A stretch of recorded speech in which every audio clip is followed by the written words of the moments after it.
Good evening, ladies and gentlemen. I'm meadsy69. Welcome back to some Hold My Beer. Today we have 2-tier replays and it's all about damage. Yes, it's all about damage.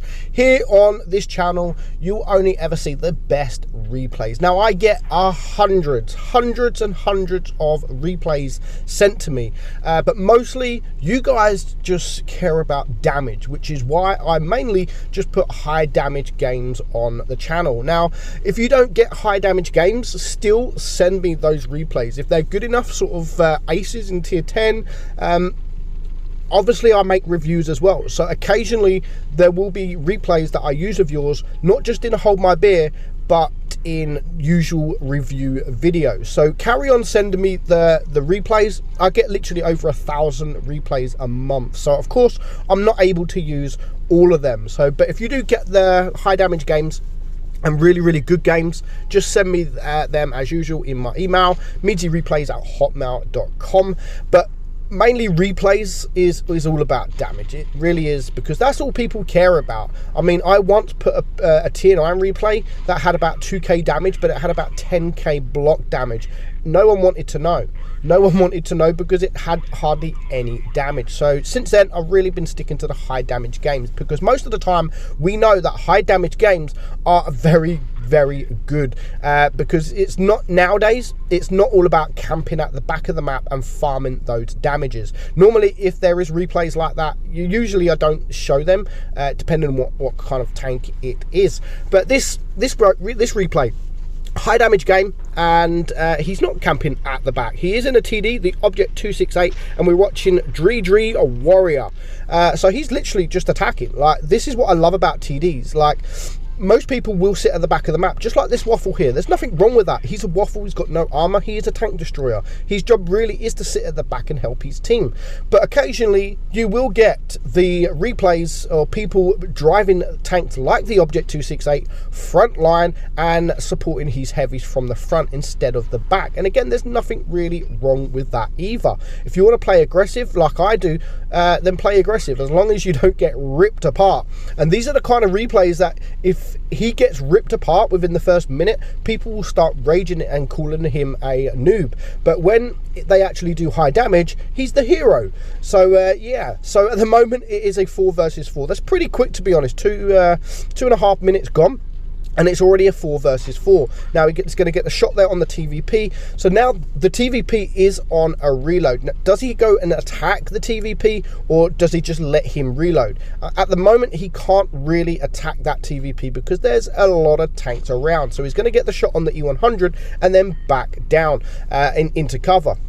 They are winning on supremacy points, so there's no point at this stage in the game to start bleeding hit points when you don't really need to. He's going to get some damage here, and he's going to get some easy damage, to be honest, especially into that E100. He's not putting himself at any risk, and he's just literally saving these hit points as best as he can. He gets a nice block damage there from that 60 TP, and now he can see that all 3 of those tanks are flanking around. But now the enemy do have 3 bases, so they're going to have to do something. Gets another bounce there, and that's the best thing about the Object 268. I really need to go and make a review on this tank again, because it's been so long since I've made a review, and actually it's been so long since I've played the tank, and it's still, even today, even with the TDs being buffed, or different TDs being buffed, heavies or whatever, it's still a fantastic tank, and it's still quite popular among the community in tier 10. There's still a lot of people that play the game. A lot of tier 10s do have an Object 268 in the team, either in the team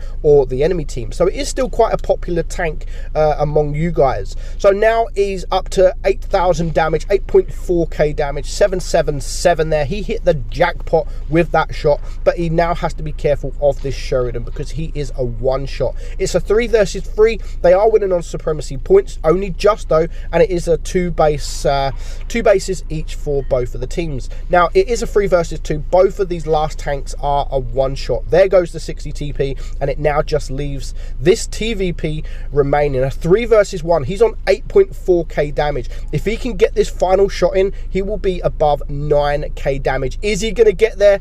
Yes, he bloody well is. 3 kills there, 1370 block damage, which is pretty decent for a tank destroyer, and he ends on 9000 damage. Nice amount of credits earned as well there, 170,000 credits, 1970 base XP, and well played to the 60 TP as well there. 13,000 damage done between these two players out of 15. So not other than these two, not one single player hit above 1k. So nice carry from these two guys here, and well played, Dre, and thank you for sending me that replay in. Next up, we have the Chieftain Mark 6, and it is driven by Mr. Insane, and that is what this battle is going to be. It's literally going to be insane.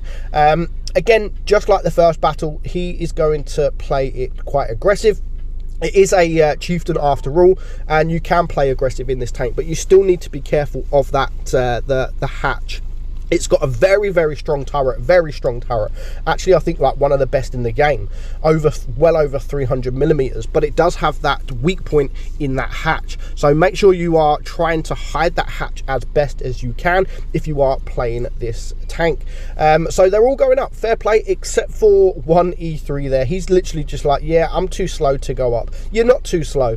Go up with your team, because now at the moment he's going to come across some heavy tanks and he's all on his own. No one can support him.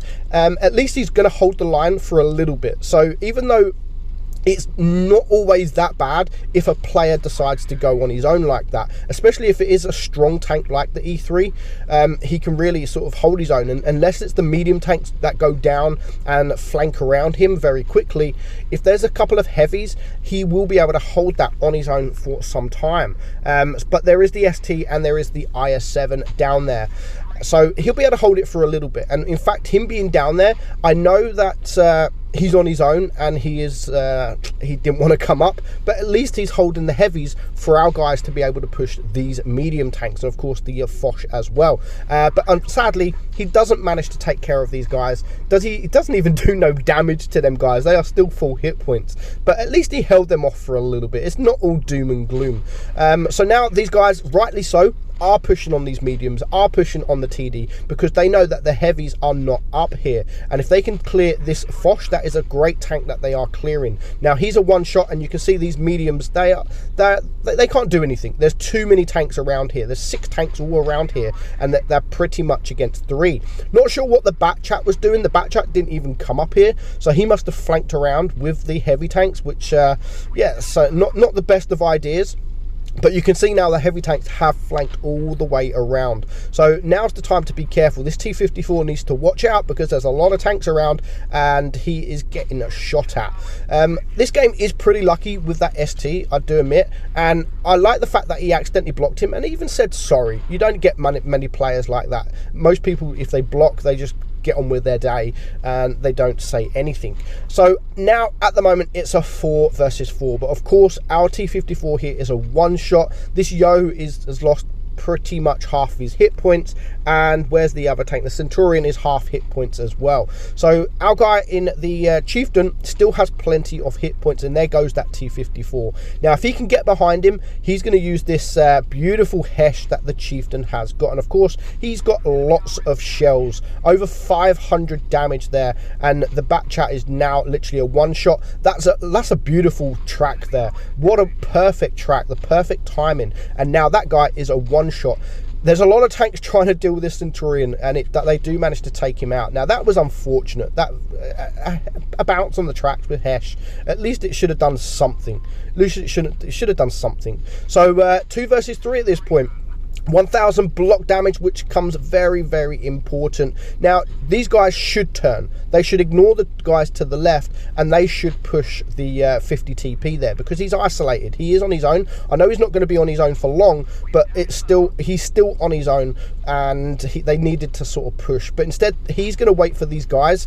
The Yo, I think, is he pushing? The Yo is here pushing the 50 TP, but this is what I mean with them guys waiting for these two guys to come up instead of rushing the 50 TP. Now they have tanks all around. They do get very, very, very lucky though, because the ST has in fact just gone AFK. So very, very lucky indeed. So what he's going to do, he's going to go for the most dangerous target and the lower hit point target, and that is the IS-7. But even with an AFK here, it's still a big ask because there's still a lot of hit points to get through. But taking care of this IS-7 is his main priority. Now with the adrenaline, he should be able to shoot this guy before he reloads, but unfortunately doesn't quite do that, and it's now a 1 versus 2, but of course a 1 versus 1 because of this this AFK, sadly. So hopefully if he can bounce a shot, or if he can go hold down and sort of not let the 50 TP get his gun depression,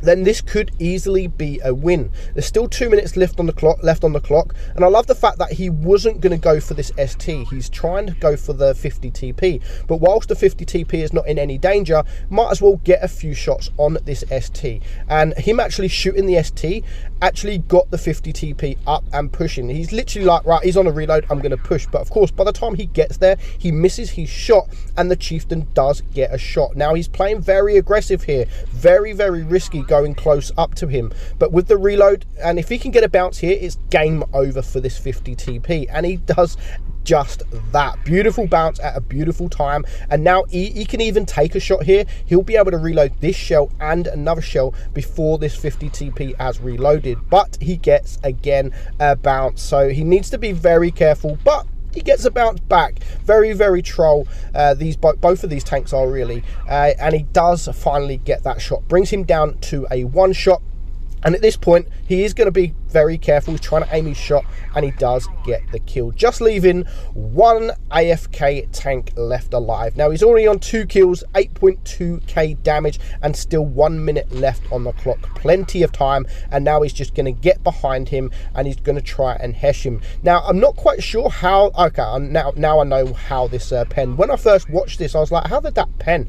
But looking back, it's quite easy to pen that with hesh. So now he's just a 1 shot, and he does clear him. So yes, they do get lucky because that ST actually did a little bit of damage before he went AFK, but you know, 9.3k damage, doesn't matter if there's an AFK, that is still a remarkable amount of damage to do in any tank out there. So well played, nice Kolobanov there, and 2,000 base XP. So well played, guys. Thank you guys for sending me those replays in. I hope you guys enjoyed it. I'm Meadsy, I'll catch you soon. Bye bye.